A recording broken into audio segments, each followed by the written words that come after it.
Estamos estudiando la carta a los Gálatas, una carta escrita entre el 54, 55, 56, por ahí, los primeros años del 50 después de Cristo. Siempre les voy a recordar de que esta carta se escribió con el motivo de defender el Evangelio. Es la primera carta que escribió el apóstol Pablo y su motivo es defender el Evangelio. ¿Por qué? Porque tan pronto el Evangelio había sido predicado, ya se habían metido algunos que habían perturbado y le habían agregado cosas al Evangelio de tal manera que todo el mensaje se estaba pervirtiendo, perturbando o estaba desviándose. Por eso el versículo obligado para entender y ponerse en contexto de esta carta, que es la carta a los hermanos de Galacia, repito, escrito en los primeros 50 años después de Jesucristo. Hace poco él había partido, hace poco los apóstoles estaban predicando y esto ya estaba pasando. Entonces en Gálatas capítulo 1, versículo 6 dice lo siguiente. Pablo escribiendo a hermanos y dice: yo estoy maravillado de que tan pronto os hayáis alejado del que os llamó por la gracia de Cristo para seguir un evangelio diferente. Pablo estaba maravillado. ¿Por qué? Porque era tan pronto. No habían pasado tantos años y los creyentes de Galacia ya estaban empezando a inclinar sus oídos a un evangelio distinto. Dice el versículo 7, no es que haya otro evangelio, no que haya otro, sino que hay algunos que os perturban y quieren pervertir el evangelio de Cristo. Mas si aún nosotros o un ángel del cielo os anunciare o os predicare otro evangelio diferente del que os hemos anunciado, maldito sea aquel. Maldito sea aquel que predique otro evangelio. Sea anatema. Como antes hemos dicho, también ahora lo repito, si alguno os predica diferente evangelio del que habéis recibido, sea anatema. Punto. Ahora, acá hay varias cosas ya que hay que clavar como una bandera para que se entienda lo que vamos a leer ahora. Hermano, no hay otro evangelio. Hay solamente un solo evangelio. Yo sé que por motivos retóricos, a veces alguien puede decir introductoriamente, el evangelio para mí es...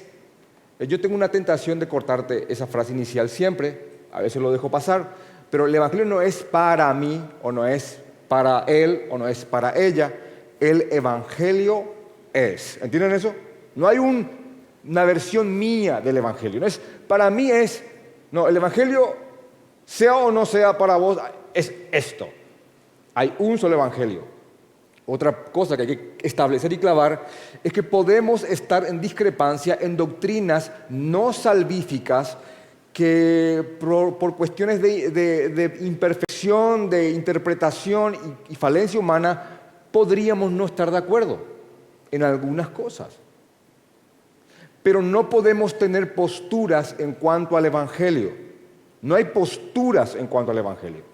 Hay un solo evangelio al punto tal que este texto, y me amparo para alegar esto, que este texto dice que cualquiera que predicare otro evangelio, maldito sea aquel. Eso quiere decir de que si yo estoy predicando ahora otro evangelio, yo tengo una maldición encima. Miren que se lee Gálatas capítulo 1, versículos 6 al 9, y son textos que no hay mucha interpretación, No es que en el griego dice acá, allá, no hay mucha vuelta que darle. Es un texto que se lee y la interpretación está ahí. Tajante, no hay otro evangelio. No hay otro evangelio. Y no voy a cansarme en decirles que lo que estaba ocurriendo en Galacia, y voy a ser como un gotero hasta irritante en esto, en Galacia, 50 y piquito años después del Señor Jesucristo, con todos los apóstoles prácticamente vivos. Jacobo ya había muerto, creo, pero prácticamente los apóstoles estaban en su mayoría vivos. Ellos que estaban inclusive aún escribiendo, empezando a escribir el Nuevo Testamento. Quiere decir que aquellos hombres que escribieron esto aún estaban vivos. Ya se empezó a pervertir y a corromper el evangelio. Imagínense que porque pudiésemos llamarle a Pedro y decirle, ¿qué quisiste decir con esto?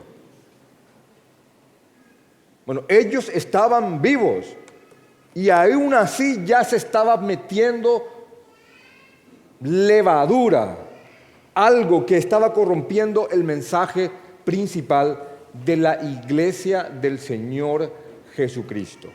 Cuánto más ahora que ha pasado tanto tiempo, que ellos ni siquiera están vivos y que inclusive hay cosas que aún no tenemos que hoy ya no tenemos muy claras.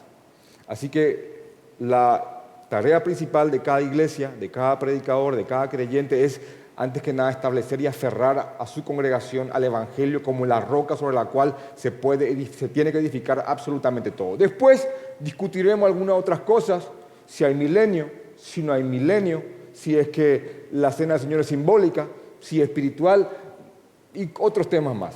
Nos cansaríamos de los debates, pero el Evangelio es intocable, es intocable. Eso establece un hermano y alguien que no lo es. No lo es. Por eso hablamos de presbiterianos y son hermanos, hablamos de metodistas y son hermanos, hablamos de anglicanos y son hermanos, hablamos de bautistas y son hermanos, y son hermanos, aunque tengan distintas denominaciones por doctrinas periféricas, no salvíficas, que determinaron que se segmentaran en distintos grupos. Pero aún así, todos ellos deberían de sostener un solo evangelio. Entonces, la carta a los Gálatas, y mirá que le doy duro con esto, ¿saben por qué? Porque a veces un miércoles le llamo a alguien o le escribo y le pregunto ¿qué prediqué el domingo? Y no se acuerda. Entonces dije, bueno, no, así, voy a...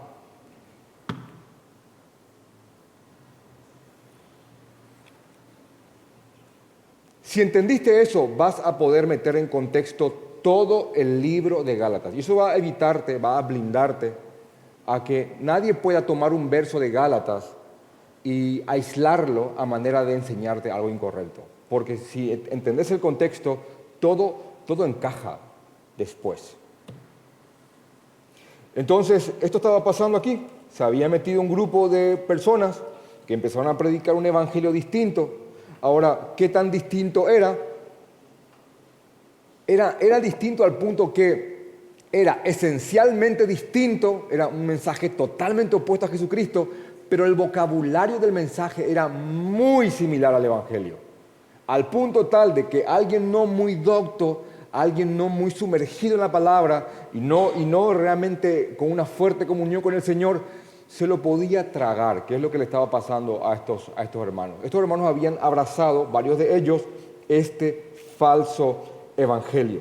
Entonces aquí vamos al texto que en el cual vamos a meternos hoy. Y dice Gálatas capítulo 5, versículo 1, inicia así, dice, estad pues firmes en la libertad con que Cristo nos hizo libres. Quédense firmes en la libertad de Jesucristo. Y acá está la frase, una frase muy importante que va a ser el pie para la introducción del capítulo. Dice, y no estéis, atiendan bien esta palabra, otra vez, y no estén otra vez sujetos al yugo de esclavitud.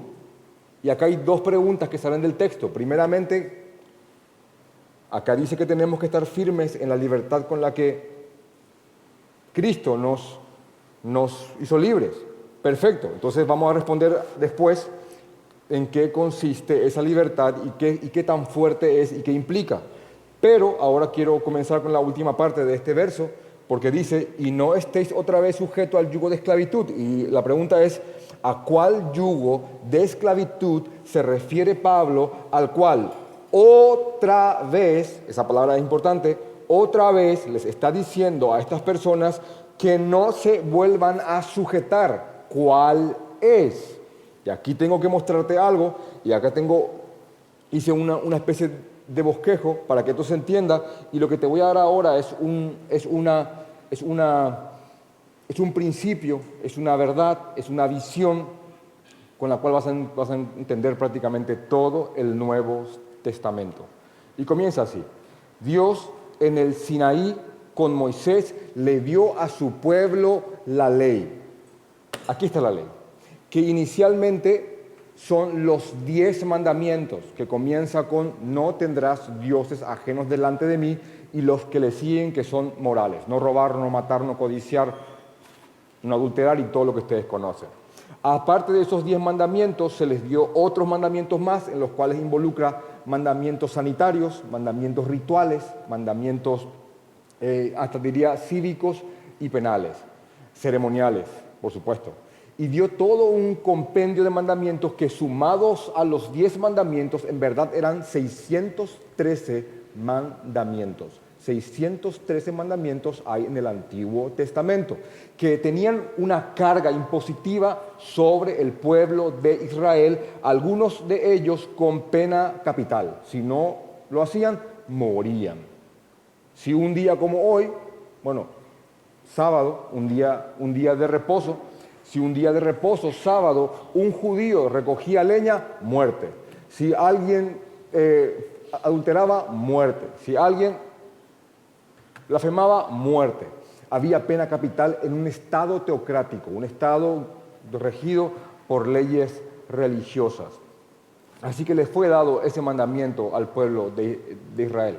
Ahora, el mandamiento de Dios, que tiene muchas leyes, o la ley de Dios, que tiene muchas leyes, tenía un propósito espiritual, que el hombre, al ver la ley de Dios, y tiene prácticamente el mismo fin hoy día con nosotros, ya que no estamos, aunque no estemos en un estado de teocracia, los mandamientos de Dios, el no matarás, el no mentirás, el no tomarás el nombre de Dios en vano, tiene como fin que al ver los mandamientos del Señor y al ver mi imposibilidad de cumplirlo, yo clame al Señor que me salve por la condena que tengo encima. Ahí Marvin me va a solucionar esto. Entonces, hermanos, si yo te presento claramente la ley de Dios y los 10 mandamientos, hay una realidad, todos estamos en bancarrota. Si yo pregunto aquí, ¿quién alguna vez ha mentido? Yo creo que todos vamos a levantar la mano. Y si yo pregunto, sí, ahí encima nomás. Gracias Marvin. Entonces, por declaración, acá todos somos mentirosos. O alguien que puede decir acá, no, yo nunca he mentido en mi vida. Si yo diría aquí, bueno, ¿quién puede decir que nunca robó nada? Yo creo que aquí nadie podría levantar la mano. Tal vez uno diga, no, yo nunca entré a un banco con una M16 a asaltar a un cajero. Sí, pero si robaste la pregunta de un examen, has robado puntos que no son tuyos. O cualquier cosa ínfima, es robo. Si aquí hablamos de quién alguna vez de ustedes ha tomado el nombre de Dios en vano, ¿qué quiere decir eso? Que pronunciaste el nombre del Dios Santísimo involucrándolo con cosas triviales, sin sentido, sin respeto, todos aquí estamos condenados. ¿Quién, y esto lo voy a hacer con un fin pedagógico, miró tal vez a una mujer, algún lindo vestido y dijo, Dios mío, pecado? Qué lindo vestido. Hermano, es pecado. Es tomar el nombre de Dios en vano. Ahora, alguien puede decir aquí, yo nunca maté a nadie. Ahora, ¿por qué les digo esto y por qué les hago esta introducción? Porque en los tiempos de Jesús, la ley que te fue dada, que nos fue dada, que les fue dada a ellos, para que al ver su bancarrota espiritual y que no podían cumplirla, ellos acudan al Señor diciendo, Señor, sálvame, porque yo al ver tu ley, yo lo único que veo es condena. Y esa ley nos guía a Cristo, nos guía a Dios, para que Dios nos limpie de todo pecado. La ley te culpa para que vayas a pedir perdón al Señor. Ese es el motivo de la ley. Yo, como un joven evangélico, decía, ¿por qué Dios me dio leyes que yo no puedo cumplir? Porque yo en el fondo creía que tenía que cumplir la ley para ser salvo. Y se salva al bueno y se condena al malo. Y al fin y al cabo era salvación por obras. Cuando, repito, la ley te fue dada para que al ver tu condición de no poder cumplirla y ver tu condena y ver tu situación de hombre malo, de hombre pecador, vayas a Dios para que Dios te perdone. Ahora, en algún momento dado de que el mensaje fue entregado al pueblo de Dios, se pervirtió la enseñanza al punto tal que ciertos maestros empezaron a enseñar de que era posible para el hombre cumplir la ley y presentarse delante de Dios como un siervo agradable. Yo he cumplido la ley. Y en los tiempos de Jesús y en los tiempos de Pablo, de hecho Pablo era un gran defensor antes de creer en Jesucristo de esa postura de que una persona cumpliendo la ley y siendo buena, Dios le salvaba. Porque ha sido bueno. De hecho que hay solamente 2 clases de religiones en el mundo de las 5,000 y pico que uno puede ver en el diccionario de religiones y sectas. Están las religiones que creen en las obras y están las religiones que creen en la gracia. Y yo puedo demostrártelo, hasta jurídicamente hablando, que hay solamente una religión que defiende y propone absolutamente la gracia, y es el cristianismo clásico ortodoxo de aproximadamente 451 después de Cristo, que después se corrompe hasta tiempos de la Reforma. Hay solo una.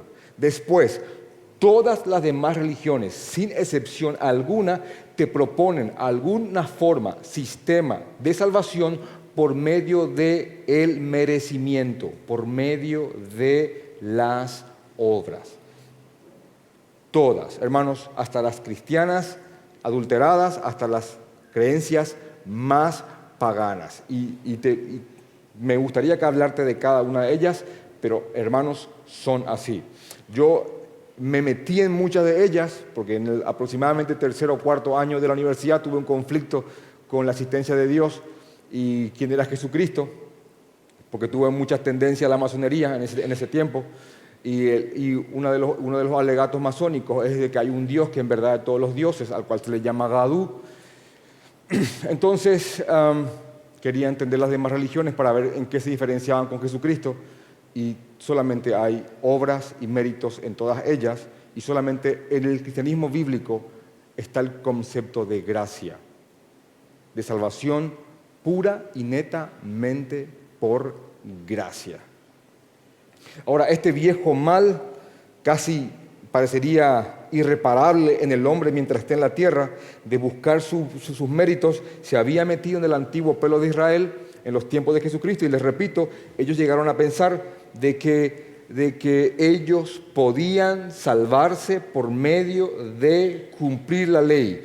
Y en vez de usar la ley como un medio de, al verse ellos imperfectos, ir a Dios, ellos vieron la ley como un medio de purificarse, cumplirla y ir a Dios y decirle, creo que cumplí tu ley, creo que merezco que me salves. De hecho, que el joven rico es un fiel producto de la enseñanza de su época. Cuando el joven rico se acerca a Jesús y le dice, maestro bueno, ¿qué tengo que hacer para ser salvo? Él le pregunta si conoce los 10 mandamientos. Él le dice que sí, y él ya dice la primera mentira. Dice, yo he cumplido todos estos mandamientos desde mi niñez, desde siempre. Mentira. Jesús lo delata, y miren cómo él no va por las ramas y no dice, bueno, ¿alguna vez mentiste? ¿Alguna vez robaste? No hice lo que yo hice. Él va directamente al primer mandamiento de no tendrás dioses ajenos delante de mí, y le dice, está bien, vende todo lo que tienes y sígueme. Pero como su Dios era las riquezas, él no pudo hacerlo y se fue triste, porque ni siquiera el primer mandamiento había cumplido. Pero repito, era una fiel obra de arte del sistema religioso de su época. Entonces, este sistema religioso de obras y salvación por mérito había colocado un yugo como el de los bueyes, había colocado un yugo sobre la gente, un yugo muy pesado, porque ese yugo es frustrante, porque uno no puede cumplir perfectamente las obras de la ley, y el soplido de la condenación está constantemente en aquel que cree que puede salvarse por sus obras. Y repito, eso se había convertido en un yugo muy pesado sobre aquellas personas que habían creído que tienen que ser perfectos para que Dios los reciba. Ahí entra el texto tan conocido y tan mal utilizado de Mateo capítulo 11, versículo 25, que ya les leí introductoriamente el domingo pasado, y yo sé que con un buen pianito y con música bonita, como dice un predicador a quien escucho, yo sé que con un buen pianito y con música de fondo, yo podría decirte lo siguiente: Jesús te dice, vengan a mí todos los trabajados y cargados, y Él le hará descansar. Y a veces creemos que Él está diciendo que ese trabajo o esa carga es el problema con tu esposo, tu problema de la deuda, tu adicción, Obviamente, cualquiera que tenga problemas, venga a Jesucristo, vengan, que la santidad va a ir provocando que eso vaya arreglándose. Pero este texto de vengan a mí todos los cargados y trabajados no se refiere vengan a Jesús con sus problemas. No se refiere a eso.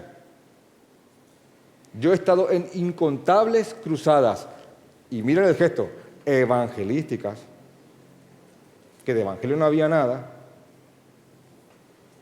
Y acá hay algunos que estuvieron conmigo en eso, donde leíamos este texto, o se leía este texto como llamando a la gente con sus problemas que vengan a Jesucristo.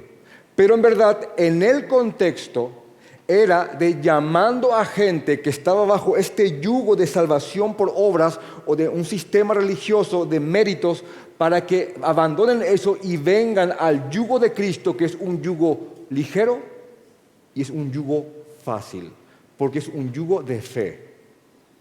Por eso dice en Mateo capítulo 11, y voy a sacarte de esta ignorancia de que use este texto mal, porque dicen en Mateo capítulo 11, versículo 25, para llegar al 29 y 30, que es el sentido que estamos buscando, es: en aquel tiempo, respondiendo Jesús dijo, y miren lo que dice Jesús.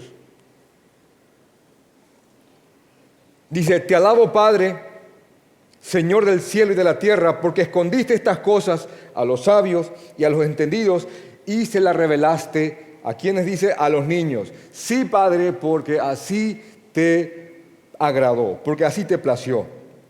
Todas las cosas me fueron entregadas por mi Padre, y nadie conoce al Hijo, nadie conoce a Jesús en verdad, sino el Padre, ni el Padre conoce a alguno, sino el Hijo. Hay intimidad entre ellos. Y aquel a quien el Hijo lo quiera revelar. Si el Hijo quiere revelarte al Padre, vas a entenderlo. No hay forma de darle vuelta a esto. Venid a mí, y ahí entra el texto, venid a mí todos los que estáis trabajados y cargados, y yo os haré descansar. Llevad mi yugo, no ese viejo yugo que dice Gálatas, no vuelvan más a ese yugo de esclavitud, de salvación por obras, de sistema religioso meritorio, no vuelvan a ese yugo, sino que dice Jesús: llevad mi yugo sobre vosotros y aprended de mí, que soy manso y humilde de corazón, y hallaréis descanso para vuestras almas. Porque estas personas en verdad no tenían descanso para sus almas. No lo tenían, porque estaban todo el tiempo queriendo ganarse el favor de Dios, y eso es imposible.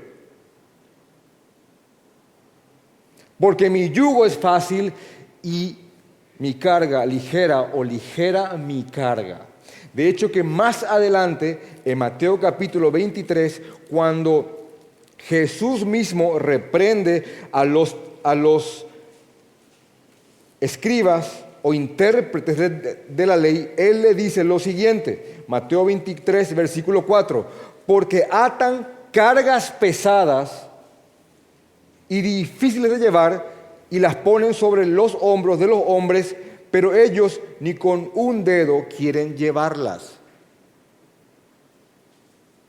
Estos líderes religiosos ponían cargas pesadas en los hombros de los hombres, que ni siquiera ellos con un dedo pueden moverla, ni siquiera lo hacen. Esa carga pesada es la que Jesús te dice: déjala. No hay paz para tu alma en el mérito, solamente en la gracia. En entender de que todo lo que tenés no lo mereces y es por misericordia del Señor, empezando por tu salvación. Tu salvación no es un pago por tu buena vida, Tu salvación es por fe en aquel que vivió la vida perfecta, entiéndase, por Jesucristo nuestro Señor. Abandonen el mérito y abracen la gracia. Abandonen el mérito y abracen la gracia. De hecho, que este sistema religioso, en los tiempos de Jesús, este antiguo yugo al cual Pablo le estaba diciendo a los Gálatas, no vuelvan más a eso, no vuelvan otra vez a eso, no solamente frustraba a la gente, también tenía el poder de engañar a otras, que creían que eran justos, pero en verdad no lo eran. Por eso Jesús dice, yo no he venido por los justos, sino por los pecadores. Él no dice porque justos los hay, sino que Él dice porque había gente que creía que era justa.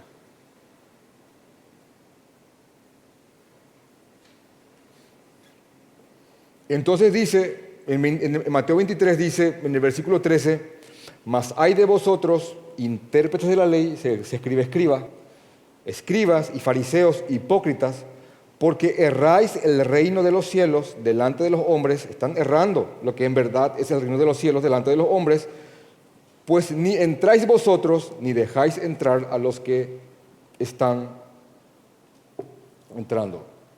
Y no solamente eso, con su falsa doctrina de salvación por méritos, dice que lo que terminan haciendo es haciendo que alguien sea doblemente hijo del infierno. ¿Se puede hacer eso? Acá está, versículo 15. Hay de vosotros, escribas y fariseos hipócritas, porque recorréis mar y tierra para hacer un prosélito. ¿Qué es un prosélito? Un convertido al judaísmo, que no es judío de vientre, es un prosélito. Alguien a quien circuncidaban y le metían al judaísmo. Es un prosélito. Estaban judaizando. Porque recorren mar y tierra para hacer un prosélito y una vez hecho, ¿saben lo que hacen? Lo hacéis 2 veces más hijo del infierno que vosotros. Ahora, la versión cristianizada de este mal en el judaísmo se estaba metiendo en la iglesia. ¿Lo comprenden? ¿Lo entienden? La versión cristianizada de este antiguo judaísmo pervertido en su época se estaba metiendo en la iglesia por medio de los judaizantes, que decían que el creer en Cristo no bastaba, sino que uno tenía que circuncidarse y volverse judío y practicar las leyes del Antiguo Testamento otra vez, porque el creer en Jesucristo solo no bastaba. El viejo mal se estaba metiendo otra vez en la iglesia. Y aquí él le dice que ellos están errando en cuanto al reino, porque ni entran ellos ni dejan entrar a los demás. Y con su doctrina lo único que hacen es hacer de alguien 2 veces más hijo del infierno. De hecho que probablemente uno de los sermones más conocidos, hasta inclusive por no creyentes, es el sermón que se conoce como el Sermón del Monte. Y el Sermón del Monte empieza con la premisa de premisas en cuanto a la actitud de una persona delante de un Dios justo. Si ustedes ven el Sermón del Monte, dice, viendo la multitud subió al monte y sentándose vinieron a él sus discípulos y abriendo su boca les enseñaba diciendo, primera enseñanza, bienaventurados los pobres en espíritu, porque de ellos es el reino de los cielos. ¿Qué le acabo de decir ¿Qué les acabo de leer que le dijo a los fariseos y intérpretes? Ustedes están errando en cuanto al reino, porque están poniendo una carga muy pesada en las personas que ni llevan ellos, ni ustedes los pueden llevar. Y le están convirtiendo con su doctrina y su proselitismo en 2 veces más hijos del infierno. Pero ¿de quién es el reino? ¿Quiénes son los bienaventurados? Bienaventurados los pobres de espíritu, porque de ellos es el reino de los cielos. Y pobre en espíritu es pobre en méritos. Que cuando estés en tu juicio, porque tu juicio va a venir, hermano, tu juicio va a venir, aunque creas en Jesucristo. Cuando estés frente al Dios que ha creado todas las cosas, aquel que puede demandarte cada obra, y estés frente a Él, La postura de un verdadero creyente va a ser en pobreza de espíritu. Señor, no tengo nada con qué presentarme ante tu presencia para pedirte que me recibas por lo que soy o por lo que he hecho o por un equiparamiento de obras. Sé que hice cosas malas, pero mira que...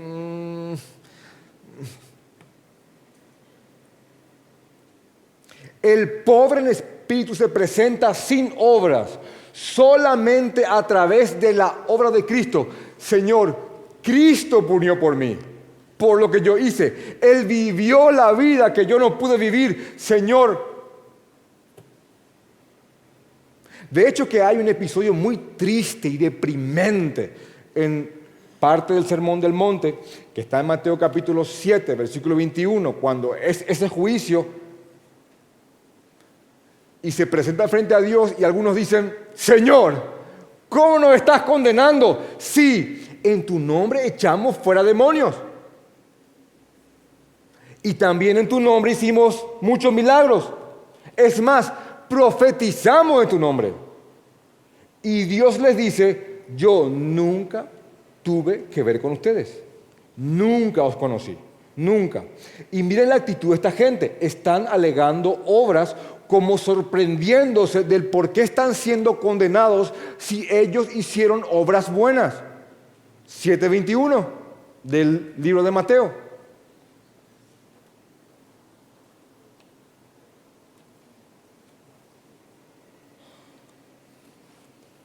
Así que en las iglesias de Galacia se estaba queriendo introducir de a poco aquel antiguo y viejo yugo corrupto de obras humanas, al cual Pablo le está diciendo, y no estéis otra vez sujetos al yugo de esclavitud, a ese yugo que ya esclavizó a los israelitas por mostrarles mal el uso de la ley. Ahora quiere meterse eso en la iglesia. Y están afirmando algunos que con creer en Jesucristo no basta, sino que hay que hacer algo más. Nuestra gran diferencia, y esto lo digo con todo respeto y doctrinalmente hablando, y me baso en Trento, que nuestro gran drama con la iglesia católica romana no es que ellos no creen que la Biblia sea la palabra de Dios. Un católico romano, de los verdaderos, no de los de misa de domingo y nada más, afirman que la palabra de Dios es la Biblia, pero no solamente la Biblia, sino que también las tradiciones, los decretos papales y bla, bla, bla, bla. Un católico dice que la salvación es por fe, pero no por la fe sola, es por la fe más las obras. Por eso hay indulgencia plenaria, por eso Francisco sacó su Biblia, yo la tengo, porque yo colecciono esas cosas. Sacó Francisco su Biblia, que si vos lees de tapa a tapa, al momento de terminar esa Biblia, tus pecados te son perdonados hasta ese momento. Lo tengo. Porque un abogado piensa así, cuando lee algo tiene que tener la prueba para... Sí, en un sistema acusatorio es así. El que acusa tiene que tener la carga probatoria encima. Está ahí, lo tengo. De hecho, que Francisco habilitó ciertas puertas en las cuales si vos cruzabas, uno está en Brasil, otro no sé dónde, vos pasabas por ahí y tenías indulgencia plenaria. Así que el catolicismo cree que la salvación es por fe, pero fe más obras. Y si hay un desfasaje entre tus buenas obras y tus malas obras, hay un lugar intermedio que se llama el purgatorio, donde vas a pagar esas obras porque no alcanzo los méritos aquí.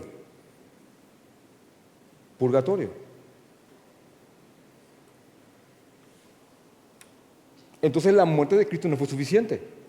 Hay que pagarla con buenas obras, inclusive si es que tenemos el desfasaje, ir al purgatorio. Y no solamente eso, si por ahí tuviste un tío muy malo, puedes comprarle una indulgencia. Si alguien cree que las indulgencias pasaron, está equivocado. Se siguen expidiendo.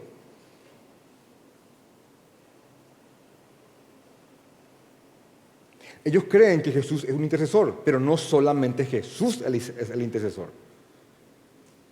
Por eso le predicamos el evangelio de la gracia absoluta al católico. Y un católico bien estudiado te dice, es muy fácil. tu manera de salvarse. Es que es la forma en que la palabra lo dice, es creer en Jesucristo con todo el corazón, arrepentirse y punto.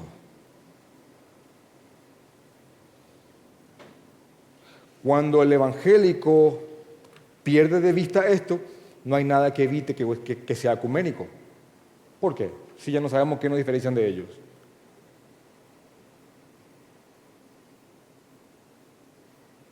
Y esto no es un llamado al desprecio al catolicismo, sino que es un llamado a que le prediquemos el evangelio. Tal como el catolicismo mismo, la iglesia primitiva, a la que conocemos como universal, bajo el estricto nombre católico, lo creía hasta el 451. Concilio de Calcedonia. Ahora, el viejo mal de los méritos ya se había metido en Israel y ahora quería meterse en la iglesia tan pronto. Y Pablo les dice, no estéis sujetos otra vez al yugo de esclavitud, ese yugo que inclusive él defendía con todo su ser y perseguía a la iglesia porque la iglesia predicaba en contra de esto. Dice en el versículo 2, he aquí yo Pablo os digo, y miren cómo es, yo Pablo os digo, y él sabe, y ellos saben quién era él. De hecho que en Gálatas capítulo 1, versículo 13 dice, porque ya habéis oído de mi conducta en otro tiempo en el judaísmo, que perseguía sobremanera a la iglesia de Dios y la asolaba. Ahora, este hombre que perseguía al cristianismo, a la iglesia primitiva y la asolaba, que inclusive según el versículo 14 de Gálatas capítulo 1, él aventajaba en el judaísmo a muchos de sus contemporáneos. Bueno, este hombre, muy entendido de ese sistema, está diciendo, he aquí yo Pablo os digo que si os circuncidáis, si se hacen otra vez judíos ustedes, si se judaizan, de nada les sirve Jesucristo. Si ustedes no se abandonan plenamente a la cruz de Cristo y vuelven a creer que se pueden salvar por obras, están rechazando la cruz del Señor. De nada les sirve Cristo. Otra vez testifico a todo hombre que se circuncida, que está obligado no a guardar los 10 mandamientos, a guardar los 613 mandamientos, toda la ley. De Cristo os desligasteis lo que por la ley os justificáis. De la gracia habéis caído, le está diciendo. La gracia que yo les prediqué se les nubló y en verdad no están viviendo por ella. Si creen que pueden alegar obras para que Dios los reconozca. Se están desligando de Cristo los que creen que por cumplir y por sus buenas obras Dios los va a aceptar. Pues nosotros, por el Espíritu, guardamos por la fe la esperanza de la justicia. Hay un texto en Romanos que le da mucha luz a este texto que dice así, en Romanos capítulo, vamos al libro de Romanos capítulo 3,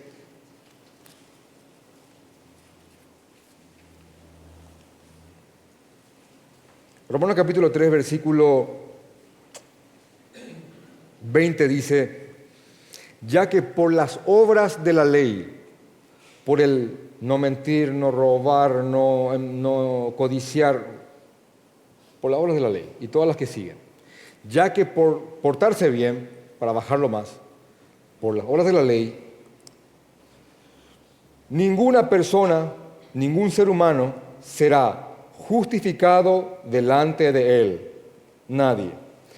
Porque por medio de la ley, lo que ocurre es, lo que sigue acá, es el conocimiento del pecado.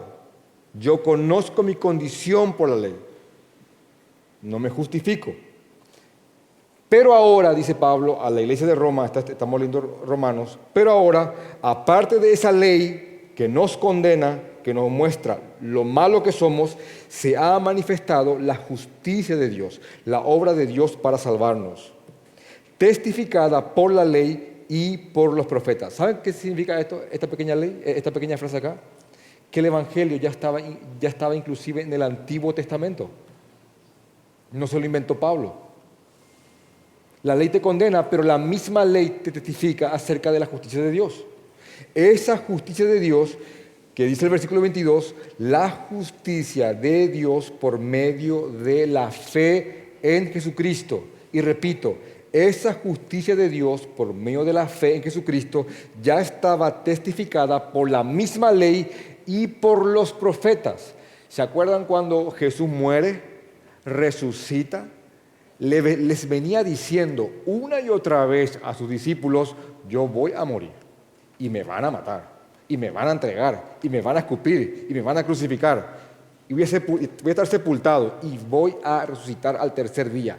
Ya estaba todo planeado. Hasta la última vez que les dijo era camino a Jerusalén.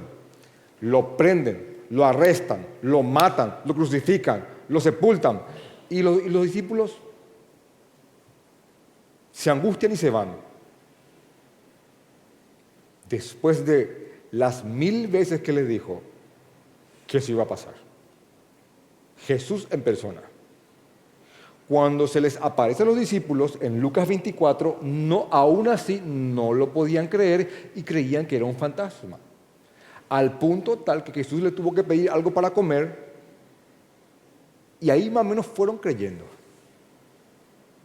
Y Tomás dijo, si yo no le meto el dedo en la herida,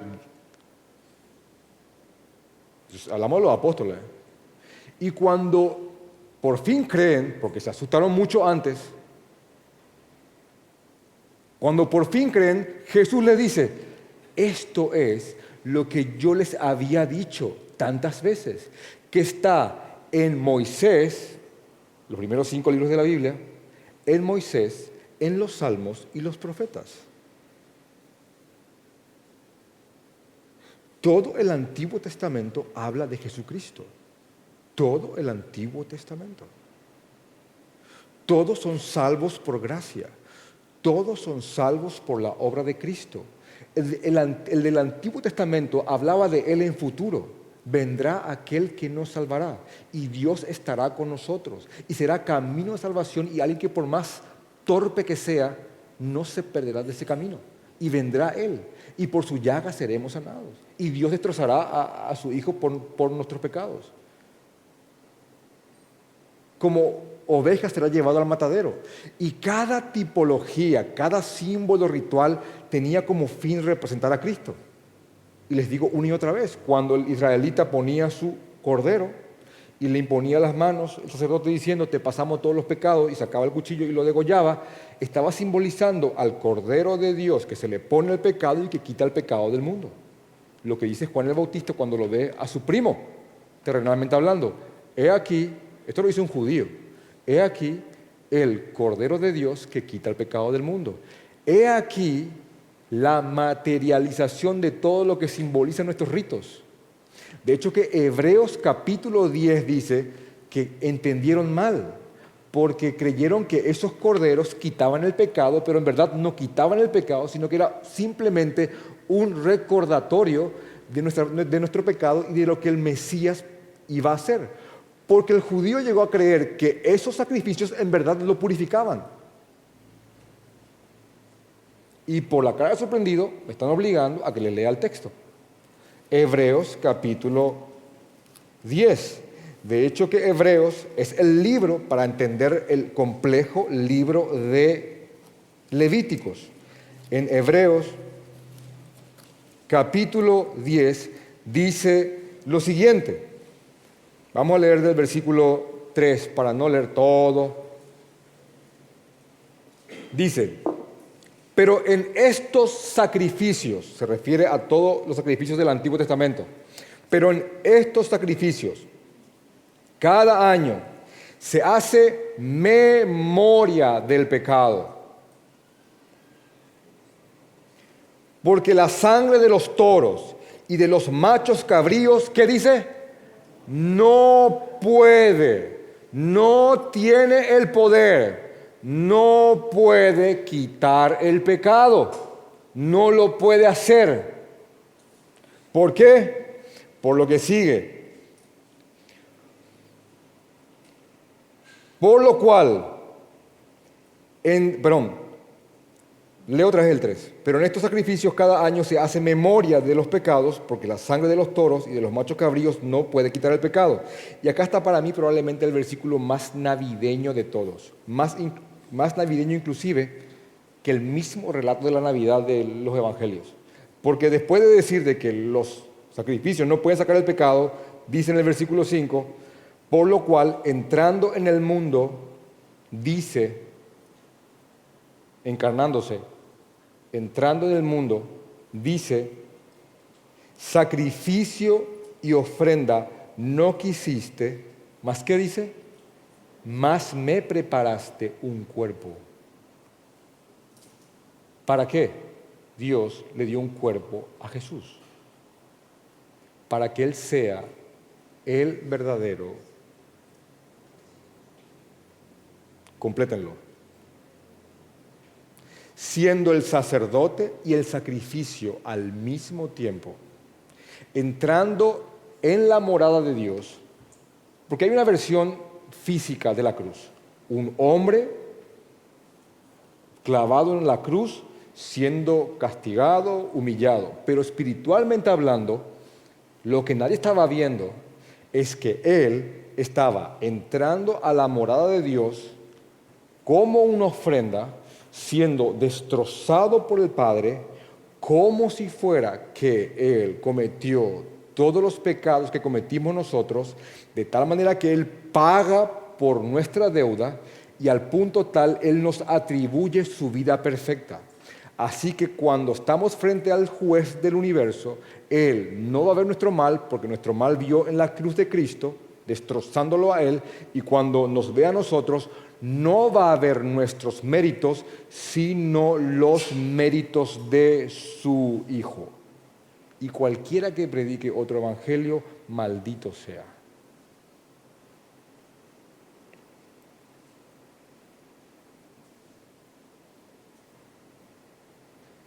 El evangelio de la suficiencia de los méritos de Cristo. Cristo es suficiente. Y su cruz es completa. Y entonces, ¿de qué me sirve la ley ahora? Ya que la ley ya me ha llevado a Cristo. La ley me sirve ahora para saber aquello que agrada al Dios que me salvó.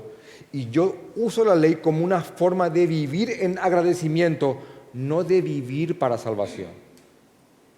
¿Qué te agrada, Señor? ¿Cuál es tu deseo? ¿Qué querés que yo haga? Aquí está. Y aunque no lo cumpla perfectamente, porque aún no soy lo que he de ser, vivimos para glorificar a aquel que nos salvó. Y ya no creemos en cumplir en esto para salvación, sino que por agradecimiento a aquel a quien amamos. Como aquella mujer que ama tanto a su esposo, que le es fiel, no porque el esposo le ha puesto una pistola en la cabeza que si mira a otro le vuela los sesos, sino que porque ama a su esposo y le es fiel, esté o no él presente.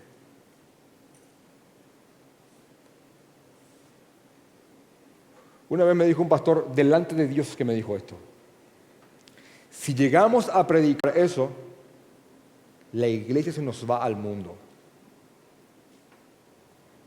Ahora, ¿queremos una iglesia con ovejas que amen a Cristo o una jaula grande con muchos cerdos que apenas la jaula se abre van de nuevo al barro? Porque si enjaulamos a muchos que en verdad están mirando el mundo con añoranza, ¡ay, la fiesta! Pero si voy, miran con dolor cómo se divierten los del mundo. Nosotros acá, hermano, no sos creyente. No sos creyente, hermano. No naciste de nuevo. No tenés nuevos apetitos. Lo siento mucho. Eso es un chancho enjaulado. Esa es la verdad. Que apenas te podríamos decir, te damos un crédito. Te abrimos la jaula y tenés 24 horas para hacer lo que quieras. Supongamos que eso ocurra. Hermano, 24 horas, Black Friday de pecados, lo que quiera puede hacer. Hipotéticamente hablando, solamente para hacer un análisis antropológico. 24 horas, no hay consecuencias, nada. Acá, abierto un día, ¿qué vas a hacer? Si viene a tu mente, ahora sí. Hermano, no naciste de nuevo. Porque con el nuevo nacimiento mutan tus apetitos paulatinamente. Aquello que no te causaba gozo te va causando gozo, y aquello que era malo y te daba placer se va menguando. Y la misma presencia de Dios hace que esos cortos momentos de placer terrenal después te inunde una tristeza que viene de Dios, que termina guiándote al arrepentimiento. Muchos de ustedes están pecando ahora y están mal, y están destrozados. Pero hay una promesa por la cual yo soy pastor, es que hay una tristeza de Dios que yo creo que nunca va a abandonarte. Nunca, nunca va a abandonarte. Porque no es posible que vuelvas a lo hediondo como si nada. Es imposible.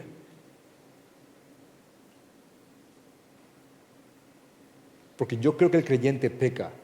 Solo que no creo es que peca como si nada. Eso no lo creo. Creo que voy a dar un unicornio antes que eso.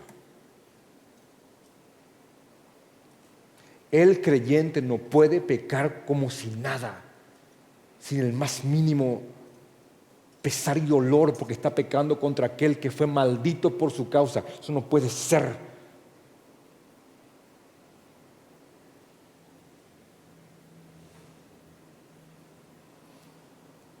Ante ese yugo, no tenemos que jamás doblegarnos y entender de que la sangre de Cristo es absolutamente, y repito otra vez más, absolutamente suficiente.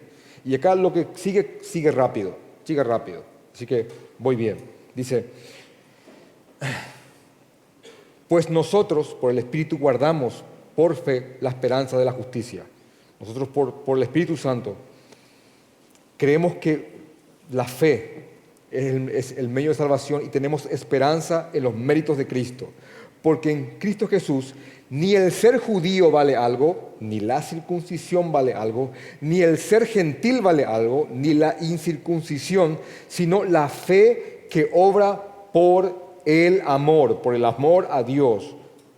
La fe es lo que cuenta, el creer en los méritos, en la cruz y en la suficiencia de la obra de Cristo.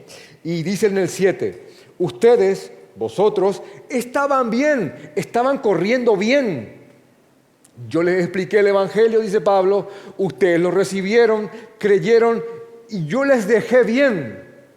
De hecho que aquí en Gálatas capítulo 4, él más o menos cuenta cómo fue que predicó el Evangelio. Dice en el versículo 4:13, pues vosotros sabéis que a causa de una enfermedad del cuerpo os anuncié el Evangelio al principio. Pablo se enfermó, tuvo que ir a Galacia porque estaba enfermo, tuvo que más o menos pausar su viaje, y ahí aprovechando que estaba en Galacia, no es que él dijo, estoy enfermo, no voy a predicar, aprovechó que el viaje lo pausó para predicar el Evangelio en donde fue pausado. Y no me despreciasteis ni desechasteis por la prueba que tenía en mi cuerpo, porque lo que tenía lo convertía en algo no muy tan lindo. Antes bien me recibisteis como un ángel del cielo, como a Cristo mismo. Y dice en el 15, ¿dónde pues está esa satisfacción que experimentabais? Porque ellos oyeron el Evangelio y se sintieron satisfechos en el Evangelio de Cristo.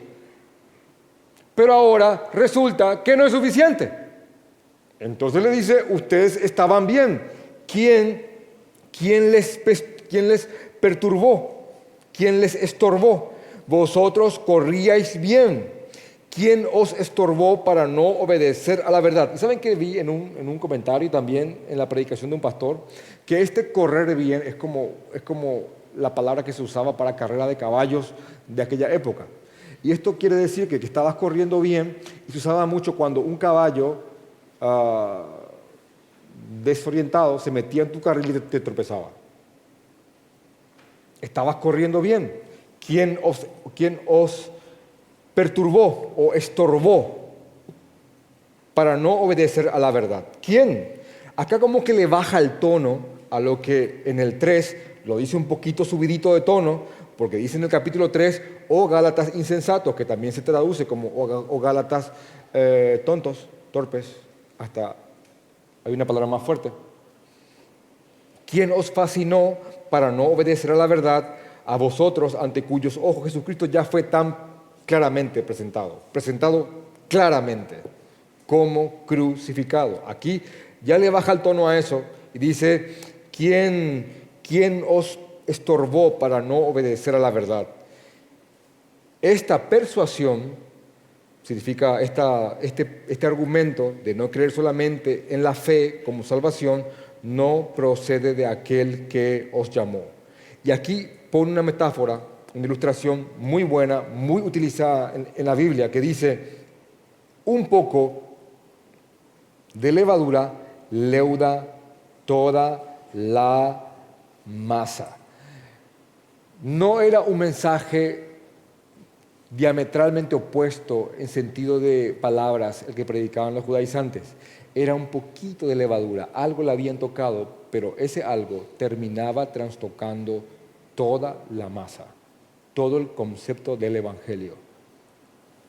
Lo que le vengo diciendo hace varios domingos, los judaizantes predicaban que Jesús era el Mesías, predicaban que había un pueblo de Dios, predicaban que esta era la palabra de Dios, predicaban que había una iglesia, predicaban que habían apóstoles, predicaban muchas cosas, pero habían metido algo al punto tal que esa pequeña levadura terminaba levando toda la masa. Hermano, alguien toca un punto neurálgico del Evangelio y tarde o temprano todo va a ser afectado, absolutamente todo. ¿Por qué? Porque un poquito de levadura termina afectando y leudando con el tiempo toda la masa. Ahora Pablo, confiando en la obra de Dios, dice, yo confío respecto de vosotros en el Señor, que no pensaréis de otro modo, mas el que os perturba llevará la sentencia. ¿Cuál sentencia?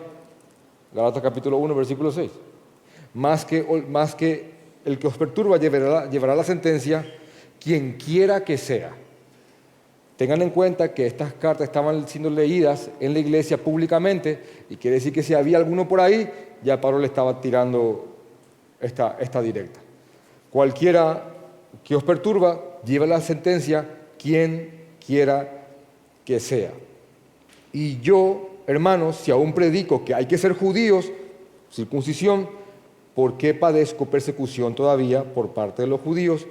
En tal caso, se ha quitado el tropiezo de la cruz, porque la cruz es para los judíos un tropiezo, porque el Mesías, que ellos esperaban que sea un gran libertador, terminara ahí muriendo como un maldito.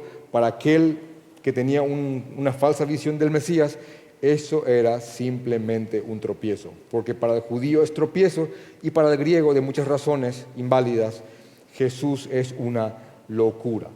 Aquí a continuación hay un tuit de Pablo bastante ofensivo. Nunca vas a leer algo parecido escrito así por Pablo. Digo esto porque si él llegase a publicar esto, si tuviese redes sociales y llegase a predicar esto, muchos dirían, te falta amor, te falta amor, te falta amor. Pero después de esto, él se enoja tanto porque hay gente que está metiendo un falso evangelio en la iglesia, y como este evangelio, porque ahí van a entender el contexto, tenía que ver con cortarse el prepucio como una señal de que ahora somos prosélitos o judíos, no de vientre, guardar todos los mandamientos del Antiguo Testamento y así Dios nos ve agradablemente. Entonces Pablo, después de decir eso, dice, ojalá se mutilasen los que os perturban. Pueden marcarlo, hermano. Él dice, está bien, estos están diciendo que tienen que circuncidarse para ser salvos. Bueno, ojalá los que están diciendo eso se mutilen.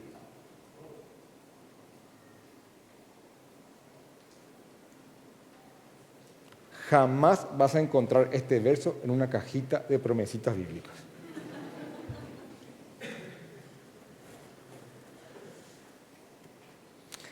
Algunos, para bajarle el volumen a este texto, dicen, no. Él está diciendo, ojalá se mutilen del cuerpo, ellos porque están perturbando la iglesia.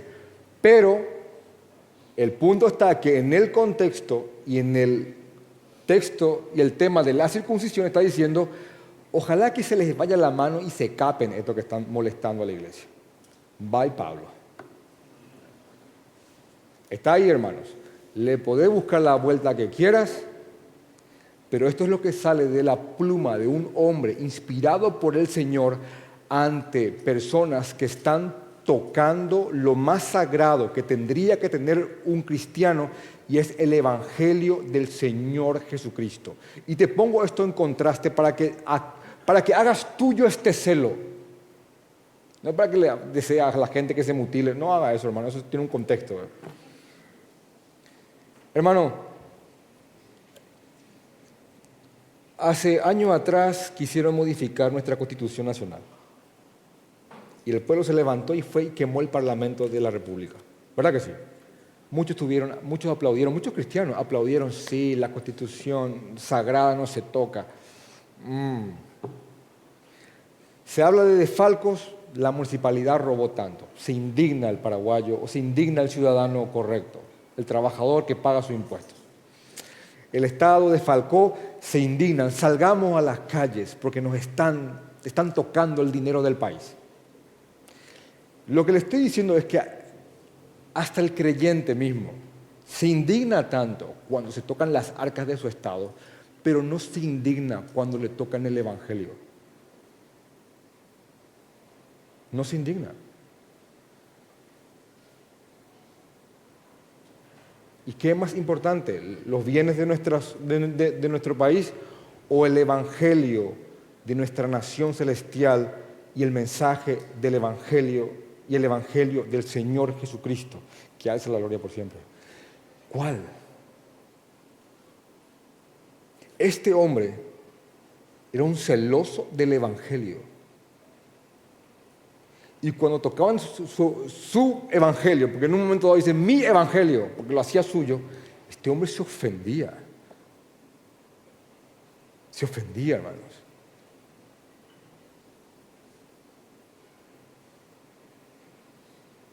Al punto tal de escribir estas cosas.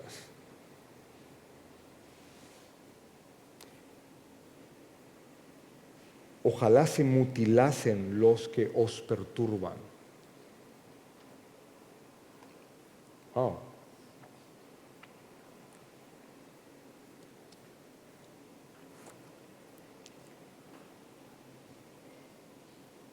La libertad en Cristo es esta. Somos libres del pecado, de las consecuencias eternas del pecado. No somos libres del pecado para pecar. El que cree eso no ha entendido esta libertad. No somos libres para hacer lo que queramos, somos libres para servir al Señor. No somos libres de la ley completamente, somos libres de ella como un medio de salvación, pero la ley está para guiarnos a qué es aquello que agrada a aquel que nos ha hecho libres. Somos libres de esa carga de culpa, somos libres de esa pena, somos libres de esa carga y ese yugo pesado de obras, porque descansamos plenamente en los méritos de Cristo. Cuando en Juan capítulo 8 justamente esta pregunta se plantea, en Juan capítulo 8, cuando un grupo de judíos estaban conversando con el Señor Jesucristo, y dijo entonces Jesús a los judíos, Juan 8:31, que habían creído en Él, si vosotros permaneciereis en mi palabra, seréis verdaderamente mis discípulos y conoceréis la verdad, se refiere al Evangelio, y conoceréis la verdad al Evangelio, y obviamente a Jesucristo, porque Él es la verdad, y la verdad os hará libres. Estos judíos no entendieron y le respondieron: linaje de Abraham somos y jamás hemos sido esclavos de nadie. ¿Cómo tú dices, seréis libres? Jesús le respondió: de cierto os digo, que todo aquel que hace pecado, esclavo del pecado es. El esclavo no queda en la casa para siempre, mas el Hijo sí queda para siempre. Así que si el Hijo os libertare, seréis verdaderamente libres. En Cristo somos libres del dominio completo del pecado. Y somos libres del enceguecimiento que produce el pecado en el corazón del no creyente. Hoy sabemos qué es el pecado delante de un Dios justo. Lo sabemos. Y sabemos qué ha hecho y qué puede hacer. Así que permanezcan firmes en la libertad con la cual Cristo nos ha hecho libres, para vivir plenamente en la gracia. No como queramos. De hecho, que en la prédica siguiente voy a explicarles este texto, porque dice en el 13, porque vosotros, hermanos, a libertad fuisteis llamados solamente, porque ya sabía que alguno iba a chispear grande, solamente que no uséis la libertad como ocasión para la carne. Porque Él sabe el efecto péndulo, de acá a ahí. Así que fuimos llamados a libertad en Cristo y a ser celosos por este Evangelio. Y la iglesia victoriosa de los últimos tiempos, la avivada y enardecida, va a defender este mensaje hasta con sangre. Vamos a orar, hermanos.